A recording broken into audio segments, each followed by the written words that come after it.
Classical physics constructs complexity from an absolute void, building upward from an empty set. This assumption forces the physical constants of our universe to be treated as arbitrary starting values, without an explained origin. The theory of infinity, TOI, inverts this baseline by carving structure downward from an infinite continuous plenum, a process called ex totalitate. The dyadic lineage ledger is the formal mapping system tracking this downward mathematical extraction. The ledger enforces the strict ontological bookkeeping system. It registers exact boundary events, called not infinities, where a continuous mathematical function crosses a discrete constraint, forcing the system to eject mathematical mass. By tracing a lineage from a fractured geometric baseline through a Fibonacci derivative, we can derive the origin of Wolfgang Pauli's fine structure constant, 137. Within this framework, physical constants function as the mathematical endpoints required to stabilize the geometry of the observable universe. The parent node of our investigation is the fractured circular sieve. We establish our baseline by applying a programmatic boundary condition to a standard Cartesian probability space. If a randomly generated coordinate exceeds a value of 0.5, the algorithm forcibly inverts its sign, mapping the output to the negative domain. The algorithm engineers a discontinuous topological sieve, carving massive voids out of the two-dimensional plane. Standard Cartesian integration fails because the manifold is torn. A continuous mathematical wave attempting to travel across this fractured plane must physically snap and jump across the empty voids.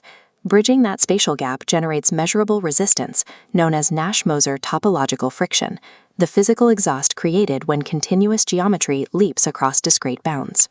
The mathematical space compensates for the missing Cartesian volume by snapping to the most efficient minimal surface ratio available, the golden ratio. The generalized golden invariance theorem proves that when a continuous circular topology is fractured this way, it stabilizes onto the golden ratio as a proven fixed point. It is a structural requirement of the geometry. The ledger traces this discrete spatial restriction into the continuous calculus domain. We must determine how a discrete linear recurrence like the Fibonacci sequence reacts when it is subjected to a continuous mathematical derivative. To evaluate the geometric mass transfer, we apply the differential calculus lift. We embed the discrete atomic weights of a fourth-degree Fibonacci polynomial into a generic, continuous, four-dimensional algebraic shell. Applying the continuous spatial derivative forces the volume to drop exactly one dimension, converting the four-dimensional volume into a reduced three-dimensional space. Evaluating the roots of this specific continuous gate requires apophatic decompilation. Vietta's formulas strip away scalar camouflage to reveal the combinatorial DNA, identifying the product of the roots as the constant divided by the leading coefficient. By applying this extraction at specific finite Fibonacci sequence depths, the solver outputs an exact combinatorial product. We isolate the pure geometric magnitude by removing the alternating negative parity marker. As the integer sequence depth approaches metric infinity, the formal transport law of the derivative drop perfectly tracks an absolute continuous tensor limit, the golden ratio squared, divided by 2. When the continuous calculus derivative operates on a space bounded by discrete golden integers, it acts as a physical scalpel. It shears the 2D spatial area of the Fibonacci geometry in half, normalizing it into a one-dimensional linear payload. We execute the final step of the inheritance map. We must observe what happens to the boundary conditions when the polynomial complexity is elevated into a three-dimensional Fibonacci space, where each sequence term is the sum of the preceding three. Following the same protocol, the 3D Fibonacci recurrence is embedded into a fourth-degree continuous polynomial shell. The continuous spatial derivative is applied, forcing a dimensional drop. The 4D spatial volume is crushed down into a 3D Euclidean phase space. We pinpoint the evaluation at rung 9, inserting the exact integer atomic weights of the 9th Fibonacci rung directly into the continuous derivative gate. This produces a highly constrained cubic equation. We apply the Vietta roots extraction to determine the continuous geometric product of this compressed space.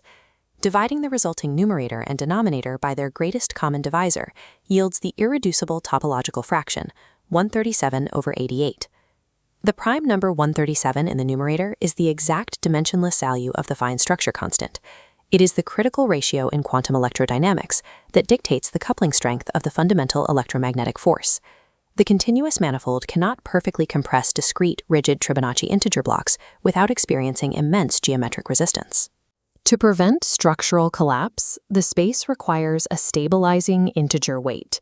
Pauli's 137 is mathematically mandated as a topological ballast. The continuous quantum vacuum utilizes this prime number as a structural gear ratio, tying the derivative space of the three-dimensional sequence directly to the manifold. Under the rules of the dyadic lineage ledger, we must subject this fraction to the friction versus fiction adjacency audit to confirm it is an authentic universal transport law. The primary danger is a bubble of distinction. This is a deceptive zero-dimensional state where local topological friction temporarily drops to zero, allowing integer geometry to mimic a continuous algebraic invariant.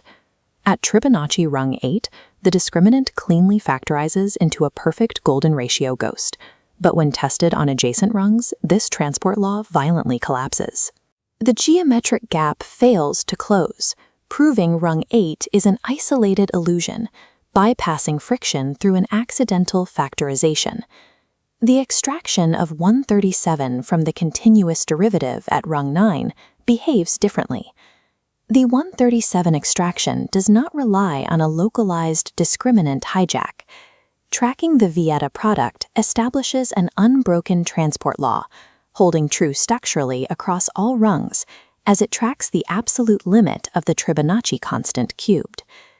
Because the relation survives adjacent context replication, it is certified as an authentic structural node, bridging discrete geometry into the continuous quantum vacuum. We can now zoom out from the behavior of specific polynomials to evaluate the computational limits of the macroscopic observable universe. If the universe were an infinite, unbounded computational space, the subatomic mass of particle physics would be rendered mathematically incomputable. Hilbert's 10th problem proves that linear recurrences can code Turing machines into Diophantine equations, polynomial equations where only integer solutions are allowed. A boundless geometric topology would make the exact physical state of these particles impossible to resolve. To ensure physical stability, the universe executes a Diophantine resolution. It artificially locks its macroscopic geometry at a finite node, ensuring the internal physics of subatomic particles remain decidable. This decidability allows mass to diffuse across the lattice.